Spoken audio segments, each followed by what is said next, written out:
پہاڑی زبان میں اپڈیٹ سنیے۔ جموں کشمیر تے بھارت دا نو آبادیاتی قبضہ اس ویلے شروع ہو گیا سا جدوں اس 27 اکتوبر سن 1947 وچ سری نگر وچ اپنی فوج لاڑی۔ اس ویلے تھی آج تکر کشمیر وچ غلامی دی اس سیاحت جاری ہے۔ بھارتی فسطائی حکومت سن 5 اگست 2019 وچ غیر قانونی غیر آئینی یک طرفہ فیصلے دی طور تے کشمیر دی خصوصی حیثیت کو ختم کرنا تھی بعد نہ صرف قتل و غارت گری، ظلم و تشدد، صحافیوں تے پابندی اور کرفیو نافذ کر کے لوکاں دی زندگی عذاب بنائی، بلکہ ہجے چانکیائی اور سامراجی حربے اور ہتھ کنڈے شروع کیتے جنہاں نال کشمیری قوم دی شناخت ختم ہو کے رہ گئی ہے، جنہاں وچ ایک منصوبہ ڈومیسائل دے قانون وچ ترمیم دا ہے جس کے تحت لکھاں دی تعداد وچ غیر کشمیری ہندوؤں کو ڈومیسائل سرٹیفکیٹ تھمائے گئے، انہاں کو مقبوضہ ریاست دا شہری قرار دتا گیا اور اراضی قانون آنے گیا۔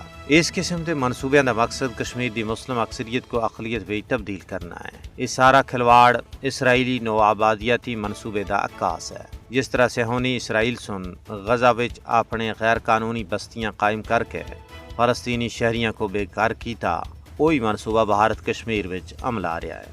بھارتی مکار فسطائی حکومت دا مقصد مستقبل وچ کسی بھی رائے شماری کو متاثر کرنا ہے۔ کشمیر دی سیاسی صورتحال تے گہری نظر رکھنا والے ماہرین دا آخنا ہے کہ بھارت دے تمام اقدامات غیر قانونی ہیں، یہاں کہ کشمیر ایک متنازع علاقہ ہے اور اتھے بھارت کسی بھی قانون بچ کوئی تبدیلی نہیں کر رکھتا۔